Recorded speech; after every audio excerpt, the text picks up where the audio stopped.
Algunas personas piensan que los científicos o personas estudiadas necesariamente tienen que ser ateos o escépticos de una existencia de Dios porque esto lo aleja de una creación divina. Que aquí hay un testimonio que te va a decir la verdad sobre esto porque encontró la verdad, ya que no puedes encontrar con fórmulas matemáticas, no sería Dios.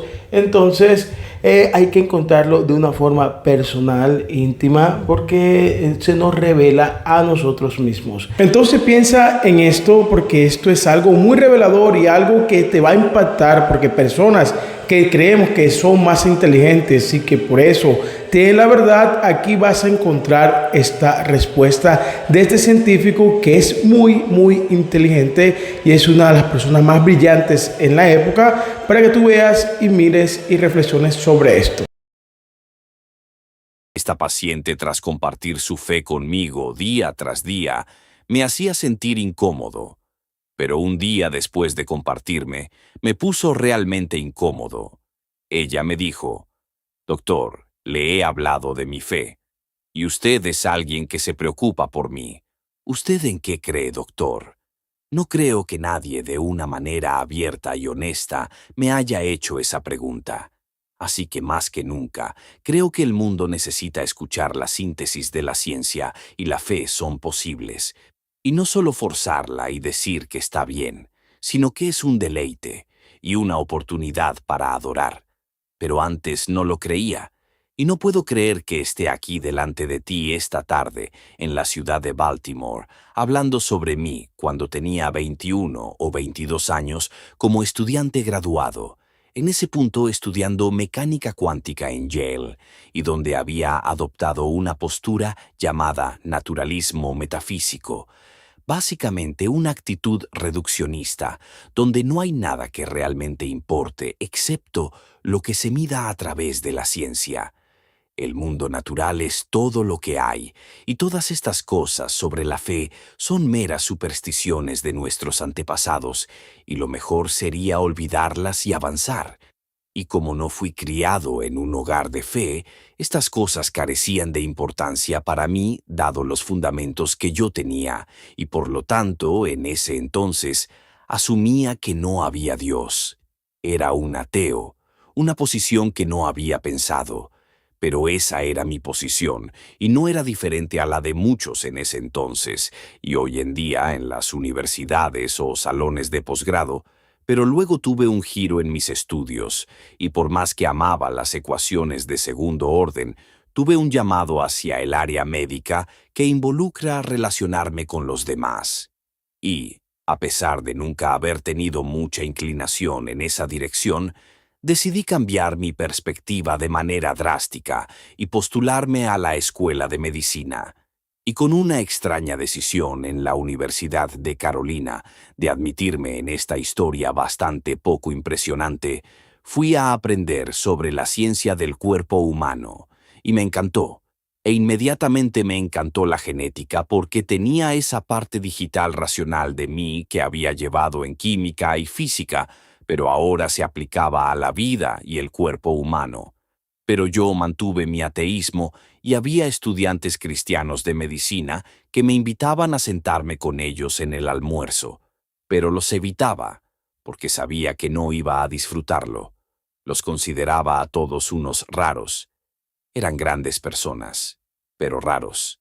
Pero luego las experiencias comenzaron a cambiar.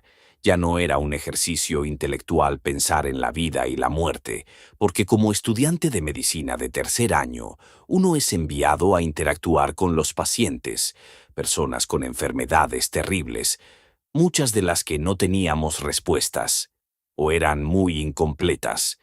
Y eso comenzó a preocuparme porque vi en sus ojos lo que algún día podría ser mi circunstancia, y si ese fuera yo acostado en cama con una enfermedad terminal, ¿cómo lo enfrentaría? Pero yo veía que estos pacientes lo enfrentaban en paz, hablando de su fe, y yo me preguntaba, ¿por qué no se enojan con su Dios? Miren lo que les ha hecho. Sin embargo, ellos tenían paz, se sentían en paz con Dios, bendecidos, y estaban preparados para lo que seguía después. Y eso me impactaba, Pero hubo un momento especial cuando tuve una paciente que me recordaba a mi abuelita, y ella tenía una enfermedad cardíaca avanzada, y le causaba un dolor intenso en el pecho y las medicinas no funcionaban, y durante esos momentos ella oraba con una pasión que nunca antes había visto, y parecía estar en paz, y que Dios estaba con ella. Y al compartir su fe conmigo día tras día, me hacía sentir incómodo. Pero un día me puso realmente incómodo. Se volteó a mí y ella me dijo: «Doctor, le he hablado de mi fe, y usted es alguien que se preocupa por mí. Pero, ¿usted en qué cree, doctor? ¿En qué cree? No creo que nadie de una manera abierta y honesta me haya hecho esa pregunta». Y me di cuenta que me faltaba una respuesta. Tartamudeé y le dije: «No creo que realmente lo sepa», y la sorpresa en sus ojos me cortó y me di cuenta que realmente había ignorado la pregunta más importante que cualquiera de nosotros pudiera hacerse. ¿Existe Dios? ¿Se preocupará por mí?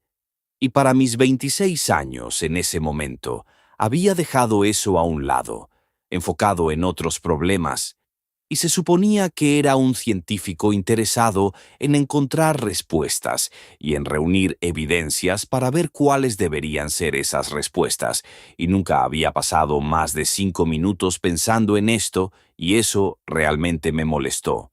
Así que en un esfuerzo por apuntalar mi ateísmo, confiado en mi ateísmo, quería averiguar por qué los creyentes creen en Dios, porque tenía algunos a mi alrededor, incluso profesores, que desde luego sabían mucho de ciencia, pero también creían en Dios y asumía que les habían lavado el cerebro. Pero, cuando hablaba con ellos, sonaban lógicos en cierto sentido, aunque no lo entendiera por completo. Entonces fui con un pastor que vivía cerca de mí. Se veía un tipo razonable, y él entonces escuchó a todas mis preguntas, me dio algunas respuestas y luego tomó un libro y me dijo: «Debería leer este libro. Lo escribió alguien como tú, y el libro se llamaba Mero Cristiano, de C.S. Lewis, el famoso escritor de Oxford, que tuvo las mismas preguntas pasando del ateísmo a ser un cristiano». Y al leer el libro me di cuenta que mis objeciones contra la fe eran infantiles, y tenía trabajo por hacer en la pregunta que tanto me integraba: ¿hay un Dios y se preocupa por mí? Y sé que hay muchos que en esas circunstancias se convirtieron creyentes de Jesús en 48 horas, pero no era mi caso. Yo tardé 2 años.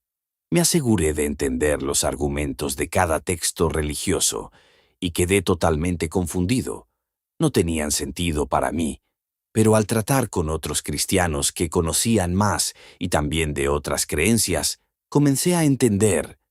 Pero también comencé a apreciar que, incluso desde el área de la ciencia, hay muchas sugerencias para Dios.